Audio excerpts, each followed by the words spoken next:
Respected viewers and my dear friends, at ADRE examination guidelines, GOVT rules and regulation, GOVT Act 2024 এই ভিডিওর যোগেদি গোটেইখিনি বস্তু আলোচনা কৰিম যিবোৰে এইবাৰ আদ্ৰে পৰীক্ষাত অৱতীৰ্ণ হ'বলৈ গৈ আছে। এই ভিডিওটো তেওঁলোকৰ কাৰণে বহুত ইম্পৰ্টেণ্ট, কাৰণ এইটো নামানিলে আপোনাৰ জেল পৰ্যন্ত হ'ব পাৰে। লগতে গভৰ্ণমেণ্টে যিটো ৰুলছ বনাইছে বহুত ভাল বনাইছে একচুৱেলি, কাৰণ মেৰিটৰিয়াছ ষ্টুডেণ্টেই এই জবটো পাব লাগে, এনেকুৱা ধৰণৰ ৰুলছ বনাইছে গভৰ্ণমেণ্টে।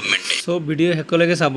And one request to you, এই চেনেলত এনেকুৱা ধৰণৰ ভিডিঅ' পাবলৈ চেনেলটো ছাবস্ক্ৰাইব কৰি দিব। So' let start. My dear friends, এইবাৰ গ্ৰেড 3 আৰু গ্ৰেড 4 পৰীক্ষাটো কি ধৰণৰ গাইডলাইনছ আহিছে আৰু কেনেকৈ পৰীক্ষাটো দিব লাগিব, আৰু আপোনালোক প্ৰতিজনে সাৱধানতা অৱলম্বন কৰিব লাগিব, নহ'লে বিপদত পৰিব পাৰে। কাৰণ চৰকাৰে এবাৰ বহুত কটকটীয়া নিৰাপত্তাৰক্ষীৰ মাজতে পৰীক্ষাটো অনুষ্ঠিত কৰিব। আপোনালোকে যদি কোনো ধৰণৰ কিবা ভাবি থাকে তেনেহ'লে বহুত ডাঙৰ ভুল কৰিব, আৰু ইয়াৰ পানিছমেণ্টটো বহুত ডাঙৰ হ'ব। ইয়াতে চাওক, শিক্ষামন্ত্ৰী ডক্টৰ অনুজ পেগু ছাৰে টুইট কৰিছে আৰু কি গাইডলাইনছ, এই গাইডলাইনছটো ইয়াতে দিছে। স্বচ্ছ আৰু নিকা নিযুক্তিৰ দিশত ৰাজ্য চৰকাৰৰ আন এক বলিষ্ঠ পদক্ষেপ। অসম লোক পৰীক্ষা নিযুক্তি প্ৰক্ৰিয়াত অসৎ উপায় প্ৰতিৰোধী আইন ব্যৱস্থা আইন 2024 চাওক সবিশেষ। কি আইন বনাইছে সেইটো চাওক। অসম লোক পৰীক্ষা নিযুক্তি প্ৰক্ৰিয়াত অসৎ উপায় প্ৰতিৰোধী ব্যৱস্থা আইন 2024, নতুন আইনটো বনাইছে 2024। নিযুক্তি প্ৰক্ৰিয়া স্বচ্ছ আৰু নিকা যোগ্যজনৰ নিশ্চিত নিয়োগ, এই বহুত ভাল পদক্ষেপ, কাৰণ যিজন মেৰিটৰিয়াছ তেওঁৱে সেই জবটো পাব, এইটো বহুত ভাল পদক্ষেপ ন। এইটো চাওক, আইনৰ মেইন ধাৰাটো কি আছে। নিযুক্তি পৰীক্ষাত অসৎ উপায় অৱলম্বনৰ ক্ষেত্ৰত এতিয়া কঠোৰ শাস্তিৰ বিধান হয়। অসৎ উপায় প্ৰতিৰোধ তথা স্বচ্ছ আৰু নিকা নিযুক্তি প্ৰক্ৰিয়া নিশ্চিতকৰণৰ অৰ্থে অসম চৰকাৰ প্ৰণয়ন কৰিছে কঠোৰ আইন। এই আইনত কি আছে এতিয়া চাওক।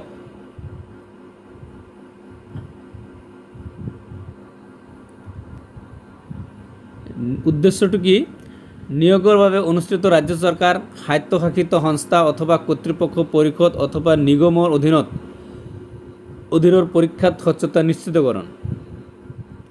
পৰীক্ষাৰ পূৰ্বে প্ৰশ্ন কাকত ফাদিল কৰা, নিজৰ লগত ৰখা, বিক্ৰী কৰা, সমাধান কৰা, প্ৰশ্ন কাকত খোলা আৰু পৰীক্ষাৰ সময়ত সহায় কৰা আদিৰ দৰে অসৎ উপায় নিষিদ্ধকৰণ ইত্যাদি একেবাৰে নিষিদ্ধকৰণ কৰি দিয়া হৈছে।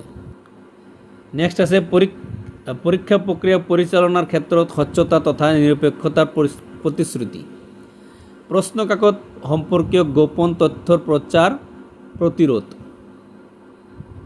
এবাৰ চাওক কি শাস্তি। আইন উলংঘা হোৱা কাৰ্যসমূহ: অকৃতিত্বশীলভাৱে প্ৰশ্ন কাকত OMR শ্বীট হস্তগত কৰা, প্ৰশ্ন কাকত সম্পৰ্কীয় গোপন তথ্যৰ আদান প্ৰদান কৰা, লোক পৰীক্ষাৰ সৈতে জড়িত কোনো লোকে নিজ কৰ্তব্য ব্যতিৰেকে আন কোনো ক্ষেত্ৰত পৰীক্ষাৰ সৈতে জড়িত তথ্য ফাদিল কৰা অথবা ফাদিলকৰণত অৰিহণা যোগোৱা, পৰীক্ষা কেন্দ্ৰত অকৃতশীল ব্যক্তিৰ প্ৰৱেশকৰণ, নিযুক্তি পৰীক্ষাৰ বাবে অনুমোদিত পৰীক্ষা কেন্দ্ৰৰ সলনি আন স্থানত পৰীক্ষা অনুষ্ঠিতকৰণ, লোক পৰীক্ষাৰ ক্ষেত্ৰত ষড়যন্ত্ৰমূলকভাৱে অসৎ উপায় অৱলম্বন অথবা পৰিকল্পিত অপৰাধ সংঘটিতকৰণ। এইবিলাক হৈছে অপৰাধ। এইবিলাক কৰিলে আইন উলংঘা কৰা বুলি হ'ব ধৰি ল'ব। ইয়াৰ পিছত এইবিলাক কৰিলে কি শাস্তি হ'ব এটা চাওক। শাস্তি: বিচাৰযোগ্য, জামিনবিহীন আৰু অমীমাংসীয়। এবাৰ চাওক, পৰীক্ষাত নকল কাৰ্যত লিপ্ত পৰীক্ষাৰ্থী 3 বছৰ পৰ্যন্ত কাৰাদণ্ড। যদি নকল কৰা পায় তেতিয়াহ'লে 3 বছৰ জেল হ'ব, আৰু ন্যূনতম 1 লাখ টকা জৰিমনা আদায় দিব নোৱাৰিলে 9 মাহ কাৰাদণ্ড। ধাৰা 10(1) কুচক্ৰ আৰু নকল 10 বছৰ পৰ্যন্ত কাৰাদণ্ড আৰু 10 কোটি টকা পৰ্যন্ত জৰিমনা। ধাৰা 10(2) নকল কাৰ্যত লিপ্ত বুলি প্ৰমাণিত হ'লে ভৱিষ্যতে পৰীক্ষাৰ্থীয়ে 2 বছৰৰ বাবে কোনো নিযুক্তি পৰীক্ষা দিব নোৱাৰাৰ ব্যৱস্থা। এইবিলাকতো হ'ব এই ওপৰৰখিনি, বাকী আৰু 2 বছৰ পৰীক্ষা দিব নোৱাৰিব। ইয়াৰ পিছত যে কুচক্ৰ আৰু নকল 10 বছৰ পৰ্যন্ত কাৰাদণ্ড আৰু 10 কোটি টকা পৰ্যন্ত জৰিমনা। পৰীক্ষণ কৰ্তৃপক্ষৰ সৈতে কুচক্ৰত জড়িত থকাসকলৰ অসৎ পন্থাৰে অৰ্জিত সা সম্পত্তি বাজেয়াপ্তকৰণ। ধাৰা 12 ব্যৱস্থাপকৰ ক্ষেত্ৰত পৰীক্ষাৰ ব্যবস্থাপক যদি দোষী সাব্যস্ত হয় তেন্তে বিশেষ আদালতে নিৰ্ধাৰণ কৰি দিয়ে অনুসৰি পৰীক্ষা বিষয়ক সকলো খৰচ সংশ্লিষ্ট সংস্থাটোৱে বহন কৰিব লাগিব। লগতে ইয়াক নিষিদ্ধ ঘোষণা কৰা হ'ব ধাৰা 13। তাৰপিছত দেখিছে 2024 চনৰ অসম প্ৰত্যক্ষ নিযুক্তি প্ৰক্ৰিয়াত অৱতীৰ্ণ হ'বলগীয়া পৰীক্ষাৰ্থীসকলকে ধৰি সংশ্লিষ্ট সকলো পক্ষৰ জ্ঞাতাৰ্থে মানে যিবিলাকে পৰীক্ষা দিব আৰু যিবোৰে পৰীক্ষা ল'ব গোটেইখিনিৰ ক্ষেত্ৰত এই নিয়ম প্ৰযোজ্য হ'ব।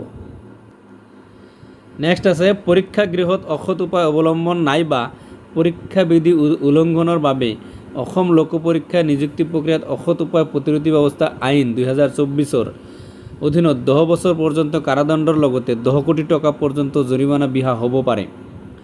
গতিকে সততা অক্ষুণ্ণ ৰাখি আটাইতে নীতি বহিৰ্ভূত কাৰ্যকলাপৰ পৰা বিৰত থাকিবলৈ অনুৰোধ জনোৱা হ'ল। এই নীতি নিয়ম দুয়ো পক্ষৰ মাজতেই হ'ব।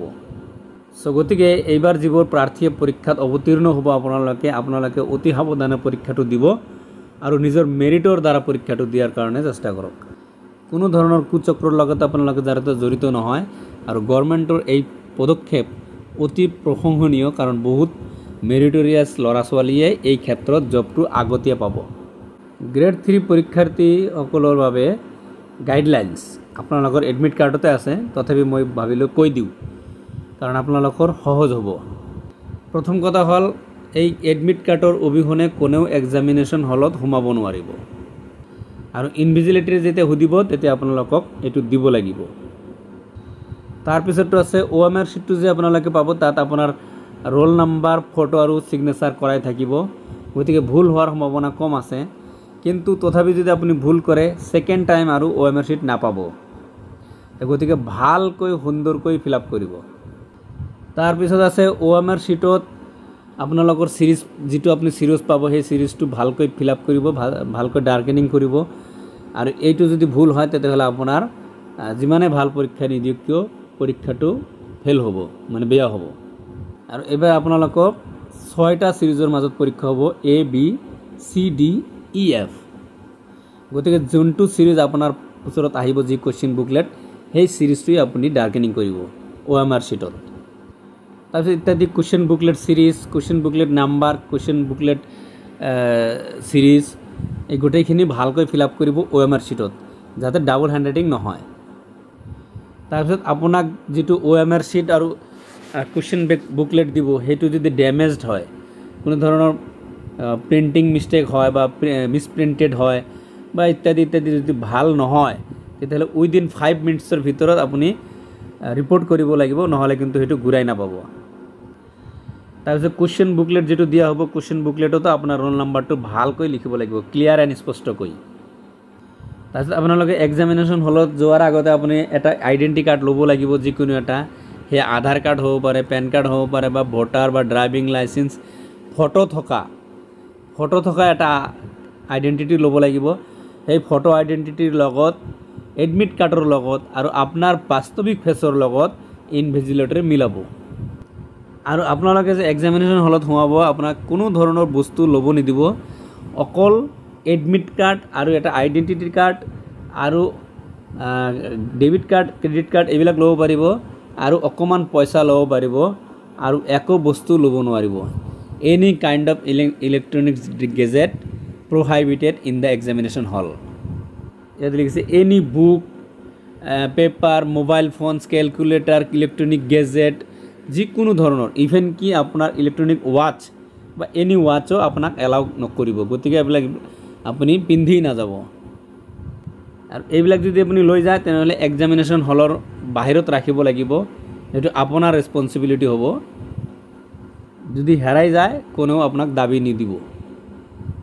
তাৰপিছত এই উপৰোক্ত নিয়মবোৰ যদি আপুনি ভাঙে বা ৰুলছটো ব্ৰেক কৰে তেতিয়াহ'লে আপোনাক ডিছকুৱালিফাইড কৰি দিব, লগতে আইনত যেটো আছে সেইটো হ'ব দণ্ডনীয়। তাৰপিছত যেতিয়া আপুনি কোৱেশ্চন এনসাৰ OMR শ্বীটত কৰিব এইটো ভালকৈ আৰু শুদ্ধ এনসাৰটো কৰিব। যদি দুটা এনসাৰ কৰি দিয়ে তেনেহ'লে নেগেটিভ মাৰ্কিঙত চলি যাব, মানে নেগেটিভ মাৰ্কিং হৈ যাব, এইটো ভুল বুলি প্ৰমাণিত হ'ব যদি দুটা কৰে। আৰু এটাই আপুনি অপশ্যনটো ডাৰ্কেনিং কৰিব পাৰিব ABCD পৰা যেটো শুদ্ধ হেতু কৰিলে মাৰ্ক পাব অশুদ্ধ হলে নেগেটিভ মাৰ্ক পাব OMR শীটটো ভালকৈ ইউজ কৰিব যদি আপুনি ডাবল হ্যান্ড ৰাইটিং বা এনেকুৱা কিবা কৰে তেতিয়াহলে OMR শীটটো ক্যান্সেলড হৈ যাব পাৰে তাৰপিছত OMR শীটটো আপুনি ভাঁজ কৰিব নোৱাৰিব ডাবল হ্যান্ড ৰাইটিং কৰিব নোৱাৰিব টিক মাৰ্ক দিব নোৱাৰিব এনি কাইন্ড অফ দাগাদাগি কৰিব নোৱাৰিব OMR শীটটো ফ্ৰেছ ৰাখিব লাগিব কোনো ধৰণৰ ভাঁজ এইবিলাক কৰিব নোৱাৰিব যদি এনেকুৱা কৰে তেনেহলে OMR শীটটো ক্যান্সেল হৈ যাব যদি আপোনাৰ কিবা ৰাফ কৰিব লগা থাকে তেনেহলে কোৱেশ্চন বুকলেটতে ব্ল্যাঙ্ক স্পেস দিয়া থাকিব তাতে আপুনি ৰাফ কৰিব বাট এটা one thing you remember very carefully যে OMR শীটত আপুনি ৰাফ এইবিলাক কৰিব নোৱাৰিব ৰাফ তো দূৰৰ কথা এটা দাগো দিব নোৱাৰিব আৰু ক্যান্ডিডেটসে দুইবাৰ অ্যাটেন্ডেন্সৰ শীটত সিগনেচাৰ কৰিব লাগিব এটা এক্সামিনেশন স্টাৰ্ট হোৱাৰ লগে লগে আৰু মানে জমা দিয়াৰ সময়ত আৰু এটা অ্যাটেন্ডেন্স শীটৰ সিগনেচাৰ কৰিব লাগিব লগতে OMR শীটতে সিগনেচাৰ কৰিব লাগিব আৰু যদি এনেকুৱা ধৰণৰ আপোনাৰ সিগনেচাৰ কোনবা জায়গাত ভুল হয় বা নকৰে তেনেহলে আপোনাক অ্যাবসেন্ট বুলি গণ্য কৰা হ'ব আপনি পৰীক্ষা দিছে তথাপি অ্যাবসেন্ট বুলি গণ্য কৰা হ'ব অ্যাটেন্ডেন্স শীটত যদি আপনি সিগনেচাৰ নকৰে আৰু OMR শীটত আপুনি মাত্ৰ দুটা পেন ব্যৱহাৰ কৰিব পাৰিব এটা হৈছে ব্লু আৰু এটা হৈছে ব্ল্যাক এটো বল পয়েন্ট পেন বুলি কোৱা হয় বাকি অন্য কোনো ধৰণৰ পেন ব্যৱহাৰ কৰিব নোৱাৰিব তাৰ পিছত ভুল এনসাৰৰ কাৰণে 0.25 মাৰ্কস কোশ্চেন আপোনাৰ মানে নেগেটিভ হ'ব তাৰ মানে যদি এটা কোশ্চেনত 1 মাৰ্ক থাকে তেনেহলে 4টা কোশ্চেন ভুল হলে আপোনাৰ এটা কোশ্চেনৰ মার্ক কাটা যাব গতিকে যেটো শুদ্ধ যদি আপুনি 100% কনফিডেন্ট হে আনসার কৰিব আকৌ দুটা আনসাৰ কৰিলেও হেতু নেগেটিভ মাৰ্কিংত গুচি যাব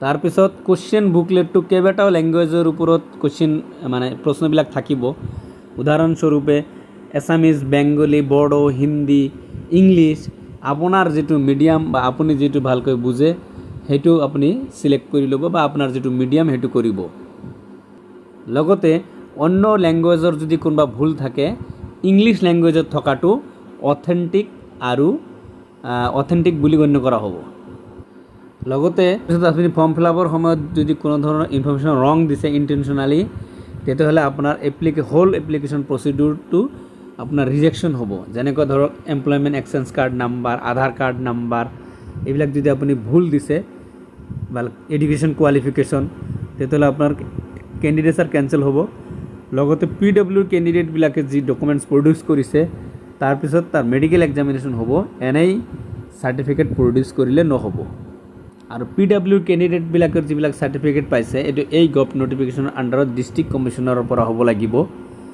এই PWD সাৰ্টিফিকেটটো নহলে তাৰো ক্যান্ডিডেটছৰ ক্যান্সেল হ'ব পাৰে তাৰ পিছত ক্যান্ডিডেটেই 1 ঘণ্টা আগত এক্সামিনেশন হলত উপস্থিত হ'ব দিছে কাৰণ তাতে চেকিং হ'ব ফ্ৰিস্কিং হ'ব এই কাৰণে 1 ঘণ্টা আগত আপোনালোকে যাব লাগিব তাত তো এয়া হৈছে ADRE পৰীক্ষাৰ কাৰণে গাইডলাইনস আৰু নীতি নিয়ম উলংঘা কৰাৰ শাস্তি বিধান গতিকে সকলো ক্যান্ডিডেট লৈ বহুত বিনম্ৰ অনুৰোধ যে আপোনালোকে কোনো ধৰণৰ মানে ই নকৰে ভালকৈ পৰীক্ষাটো দিয়ে গভৰ্ণমেণ্টৰ এনেকুৱা ধৰণৰ এটা সিদ্ধান্তক থ্যাঙ্কস অৱশ্যই জনাব লাগিব কাৰণ প্ৰকৃত যি মেৰিটৰিয়াছ ক্যান্ডিডেট হিয়ে জবটো পাব ইয়া এটা ভাল পদক্ষেপ